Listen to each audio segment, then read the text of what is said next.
Assalamualaikum warahmatullahi wabarakatuh. Hai teman-teman, perkenalkan nama saya Fathul Hidayah. Saya dari kelas 2 PGSD Paralel Universitas Muhammadiyah Magelang.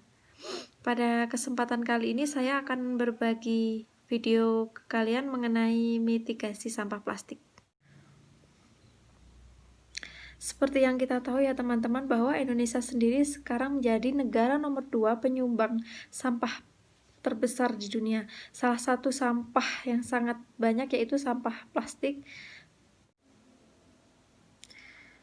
Untuk menangani masalah sampah plastik ini tidak hanya diperlukan kebijakan pemerintah saja yang harus ketat, namun juga kesadaran dari semua pihak termasuk kita sebagai generasi muda. Langkah apa saja yang perlu kita lakukan supaya kita bisa mengurangi sampah plastik di Indonesia? Salah satunya yaitu dengan cara mengurangi penggunaan kantong plastik dengan memakai bahan-bahan yang ramah lingkungan. Misalnya kita bisa menggunakan tas kain saat berbelanja, menggunakan tumbler untuk mengemas air minum, dan menggunakan tempat makanan. Selain kita harus tahu bahwa apa saja yang perlu kita lakukan untuk mengurangi penggunaan plastik, kita juga harus tahu jenis-jenis plastik itu apa saja. Nah, ini yang pertama adalah PET, yaitu plastik ini sifatnya satu kali pakai, bentuknya bening. Ini salah satu contohnya, biasanya dipakai untuk air mineral. Yang kedua yaitu HDPE. Sama seperti PET tadi, bahwa jenis plastik ini juga dianjurkan untuk tidak dipakai berulang-ulang, jadi satu kali pakai. Ini salah satunya, biasanya dipakai plastik pada kemasan kosmetik seperti ini. Yang ketiga yaitu PVC. Jenis plastik ini sangat berbahaya karena tingkat terurainya itu tinggi. Yang keempat yaitu LDPE. Plastik ini sifatnya masih aman untuk digunakan pada makanan. Yang selanjutnya yaitu jenis plastik yaitu PP, yaitu tipe ini sangat baik dan sangat aman untuk digunakan pada minuman, bahkan sangat aman untuk digunakan pada bayi, biasanya untuk tempat susu. Ini juga salah satunya baik. Jadi kita bisa mengetahui tipe plastik itu seperti apa. Kita bisa melihat pada kemasan bawah botol seperti ini, nanti ada kode-kode plastiknya di sini, tipe plastik itu jenis apa. Jadi kita harus cermat ya teman. Tipe plastik yang selanjutnya yaitu PS atau polystyrene. Jadi tipe plastik ini juga biasa digunakan untuk tempat makanan satu kali pakai. Ini juga salah satu jenis plastik yang sangat berbahaya bagi tubuh. Jadi kita harus menghindari plastik ini. Salah satu contohnya yaitu styrofoam yang biasa kita gunakan pada catering seperti itu. Itu sangat berbahaya bagi tubuh. Tipe plastik yang terakhir yaitu other. Jenis plastik ini biasanya polikarbonat. Jadi plastik ini juga sangat berbahaya bagi kesehatan tubuh kita. Jadi sebisa mungkin kita harus menghindari jenis plastik ini, pemakaian plastik ini.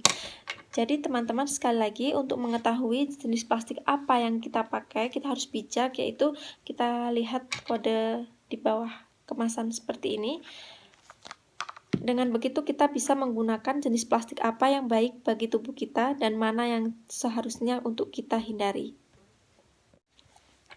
Nah, jadi yang perlu kita pahami, selain kita harus bijak dalam penggunaan plastik, kita juga harus bijak dalam mengelola sampah plastik tersebut. Yang perlu kita lakukan pertama kali yaitu kita harus memisahkan antara sampah organik dan anorganik. Lalu selanjutnya kita juga harus memisahkan antara jenis-jenis sampah anorganik tersebut, kan ada jenis kaca, plastik, dan sebagainya. Nah, itu kita harus pisah-pisah. Selanjutnya kita kumpulkan ke bank sampah. Nanti dari pihak bank sampah akan dikelola dan didaur ulang menjadi kerajinan-kerajinan yang bisa bermanfaat kembali. Nah, saya ingin menunjukkan salah satu hasil dari daur ulang sampah plastik, yakni vas bunga. Ini bagian kelopak bunga ini merupakan hasil dari daur ulang bekas botol mineral, dan untuk daunnya ini merupakan daur ulang dari bekas kantong plastik, dan untuk vasnya sendiri merupakan daur ulang dari koran bekas.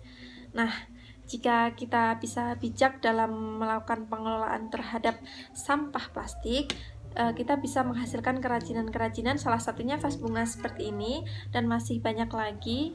Kita bisa membuat lampion dan juga tempat sendok makan dan sebagainya, itu dari bekas-bekas sampah plastik.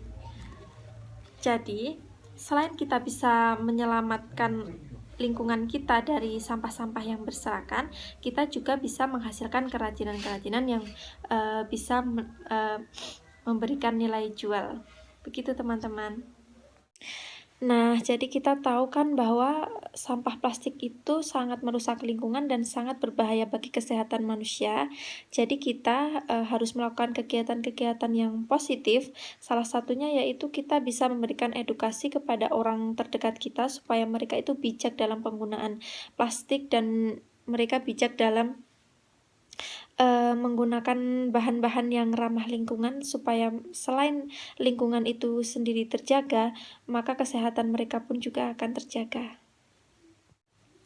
Nah, setelah kita tahu bahwa sampah plastik itu sendiri sangat berbahaya dan sangat merusak lingkungan, mulai sekarang kita harus merawat bumi kita dari sampah plastik.